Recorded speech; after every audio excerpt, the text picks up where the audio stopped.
أكثر من 3000 مجرم جزائري بتوع مخدرات.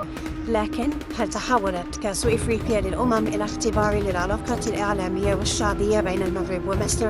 تصريحات وإشارات مثيرة للجدل تتجاوز المستطيل الأخضر إلى اتهامات بالانحياز والمؤامرة والكولاسة. إذن هل تنتصر هذه اللغة، لغة العقل والروح الرياضية، أم أن مجرد انفعال رياضي عابر قادر على التحول إلى شرارة أزمة عربية جديدة تعيد إلى الأذهان سيناريو الجزائر ومصر بعدما وصف آنذاك بموقعة أم درمان عام 2010؟ من ميكروباص وامشي اشجع في الشارع، امشي اشجع بعلم الجزائر في الشارع. أكثر من 3000 مجرم جزائري بتوع مخدرات ومسجلين خطر سافروا وفي منطقة اسمها الحراش، وسافروا وعلى يقين ان هم رايحين يضربوا ورايحين يقتلوا. انا دول مش جمهور، لا دي قوات مسلحه جزائريه جايه مدربه معاها سكاكين، ناقصين يقتلون. الحقيقه لازم اقول السودانيين هم دافعوا عننا وهم خبونا في بيوتهم، يعني انا نزلنا من الاتوبيس السودانيين خبونا في بيوتهم لحد ما الدنيا هدت وخبونا لحد ما طلعنا المطار.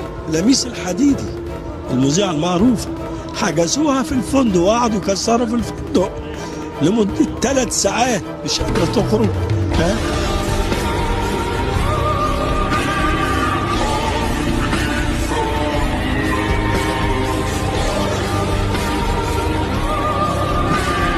الزلط وتفرعين كلام فرغ، كلام فرغ.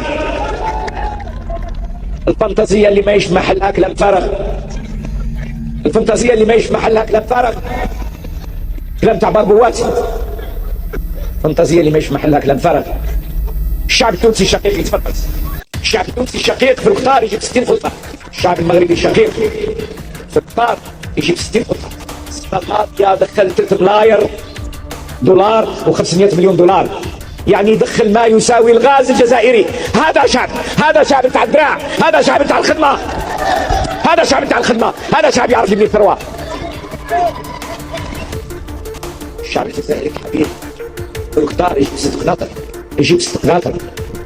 عيب عيب عيب عيب واكثر من عيب.